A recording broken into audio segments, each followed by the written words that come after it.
Hi, my name's Joe Brewer, and I'm here at a very special place in southern Utah where I'm experiencing the intelligence of deep time for the planet Earth because I want to be present to what is able to persist for long periods of time. And when you look at rock formations like this one up here behind me, and there's another one over here that's up there behind my head, you can see these are pillars called hoodoos, where there's a hard substance, in this case the rock that's sitting on the top of the pillar, and then there's sandstone that is softer. And with the millions of years that pass and the stability of the climate in this place, gradually the softer material corrodes away and the more dense hard material stays and keeps a pillar of softer material below it to hold it up. And you can see I'm in a place that's a hoodoo garden where there are a lot of these structures. What's interesting about being in a place like this is an opportunity to reflect on what happens when the soft tissue of unsustainable human cultures experiences the natural processes of the intelligence of the world to be able to create life and flourishing. And what you'll see is that there are some human cultures that are like that dense rock up there, that they're able to stand the test of time because they're aligned with deep ecological principles. This is what we call the indigenous wisdom traditions of humanity. And then there are the 300 or so very short-lived experiments in city-states, empires, and civilizations, all of which have come and gone, and all of which existed sometime in the last 10,000 years. They would come and go because they weren't able to stand in the firmness of time as ecological processes were occurring and as geological processes were occurring.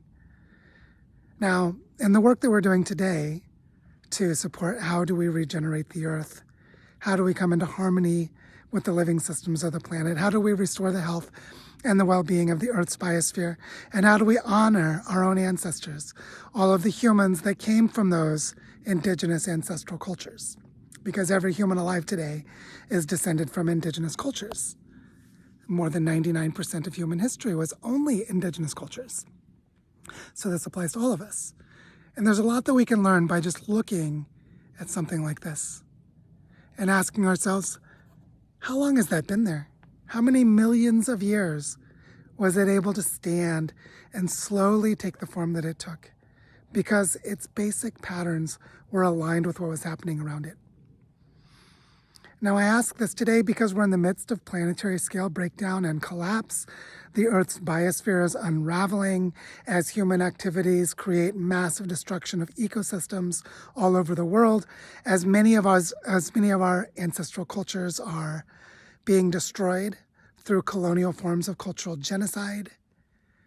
And in the midst of all of that loss and all of that death and destruction, still, these structures and these patterns remind us that there's a longer time frame that we can think within to find the intelligence of the earth and come into alignment with it.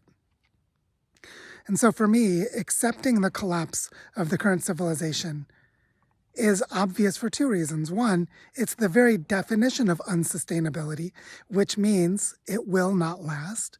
And two, there are about 300 experiments of civilization models of various kinds, and all of them have been short-lived. The longest lasting a few hundred years, and the shortest lasting about a century. And so none of them last very long. Whereas when you look at geologic time and the history of our species, hundreds of thousands of years as Homo sapiens, we've had cultures that have lasted for thousands of years because of the harmony they have with the natural ecology of their places. Which is why we focus so much attention on bioregions, because a bioregion is the holistic life place in which a human culture can flourish in harmony with its natural surroundings, built upon the foundations of geology, ecology, climate, and culture, all interwoven together as healthy places in which life can flourish that includes human beings. Now, there are many kinds of non-human bioregions, but in this time, we have a lot of reason to be concerned about our own species and our own future. And also, as we've seen in places like the Amazon rainforest, where humans have come into harmony with the ecosystems, they increase the complexity of life. They increase the biodiversity through the agroecology, the way in which they come into harmony through natural food forest systems in those indigenous cultures. And you start to see that these patterns of geology have their parallel in the patterns of human culture. That there is the soft sandstone that erodes away with water and wind, that is our civilizations. And there's the firm rock that can hold the pattern of stability over thousands of years, which is indigenous lifeways and harmony with our life place.